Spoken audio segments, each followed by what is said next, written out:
Gente, vamos dar continuidade então no sistema reprodutor masculino, tá? Então aqui a gente tem estruturas conhecidas também e tem as estruturas novas que a gente vai falar. Então aqui eu tenho o ânus, tenho o reto, que é conhecido nosso já. Nós temos a bexiga e aí a gente vai conhecer quem? O canal deferente. A uretra nós já conhecemos, então a gente vai falar um pouquinho do pênis, da bolsa escrotal, testículos, epidídimo, tá? Glândula, bulbo uretral, próstata e vesícula seminal, tá? Então a gente vai ver cada um separadamente. O órgão do sistema genital masculino são os testículos, que são as gônadas femininas. Lembra que no começo da aula eu falei dos órgãos homólogos, que eu comparei o pênis com o clítoris? O homólogo do ovário são os testículos, tá? Então o testículo é o homólogo, tá, dos ovários, né? Então, tecnicamente, a mulher até poderia falar que está coçando o saco, mas ela não ia conseguir. Por quê? Porque o saco em si, ele é o escroto, ele não é o testículo, tá bom? Então, mas nós temos um homólogo do testículo que fica lá dentro, um de cada lado, tá? São os ovários. Um sistema de ductos, que eu vou chamar de ducto deferente, ducto ejaculatório e a uretra. Então, esses três ductos compõem, né, esse sistema, é o caminho que o espermatozoide vai fazer. As glândulas sexuais, né, acessórias, como próstata, glândula bulbo uretral e a vesícula seminal, e diversas outras estruturas, incluindo o escroto e o pênis. E pensem bem, a gente não devia insultar uma pessoa de escrota. Tá, eu já ouvi várias vezes isso. Ah, fulano é mau escroto, não sei o quê. Gente, o escroto ele é muito importante. Ele é tão importante que sem ele, se não fosse o trabalho simples que ele executa, a produção de espermatozoide ela ia ficar afetada. Tá? E eu vou explicar para vocês mais para frente, mas ele é muito importante.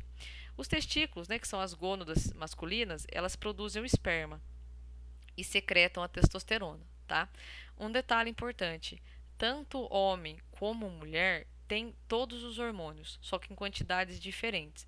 Então o homem, ele também tem estrógeno, só que em menor quantidade que a mulher. Por quê? Porque o estrógeno, ele faz parte de um grupo de outros hormônios, como por exemplo, na imagem que a gente viu que está escrito estradiol, né? É uma família, são vários hormônios, né? E o estradiol é ali, né, faz parte dessa família e que confere as características femininas para o indivíduo. Então, os homens também têm. Então, aquela música Ser um homem feminino não fere o meu lado masculino. Por quê? Porque não é errado, tá? Então, existe sim uma pequena porcentagem de estrógeno, né, de estrogênio, no homem, assim como existe testosterona na mulher, em menor quantidade. Por quê? Porque, por exemplo, a testosterona ela confere ao homem a tonalidade mais grave da voz, né? A questão da musculatura mais rígida, a questão dos hormônios, né? Tem-se a tendência, preste atenção, a tendência do homem ter uma certa agressividade mais acentuada que a mulher. Isso, tá, está um pouco relacionado à testosterona. Então, essa questão de defender território, tudo aquilo, tá? Mas a mulher também tem testosterona em menor quantidade, tá? Embora muitas mulheres acabam apresentando muito mais testosterona que muito homem.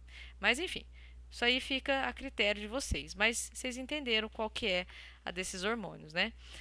O sistema de ductos ele transporta e armazena o esperma, auxiliando na maturação até que ele seja conduzido para o exterior. Então, enquanto o óvulo precisa amadurecer, né, o espermatozoide também precisa amadurecer. Ele tem um caminho longo pela frente e ele tem que vencer uma corrida de 400 milhões de competidores. Isso é mais que a São Silvestre. Né? O sêmen contém esperma, tá? Mais a secreção das glândulas sexuais acessórias. Tá? Por quê? Porque o espermatozoide ele precisa ir nadando. Tá? E outra, o espermatozoide não tem asa, não é igual aquele filme Piranhas Voadoras Assassinas. Ele não sai voando. Ele precisa do quê? Ele precisa de um líquido para que ele fique, né, para que o líquido sirva como transporte para ele, e ele precisa da ejaculação em si, que é o fato de espirrar o sêmen, que se não espirra, o espermatozoide não consegue chegar, então ele tem que ser lançado, tá?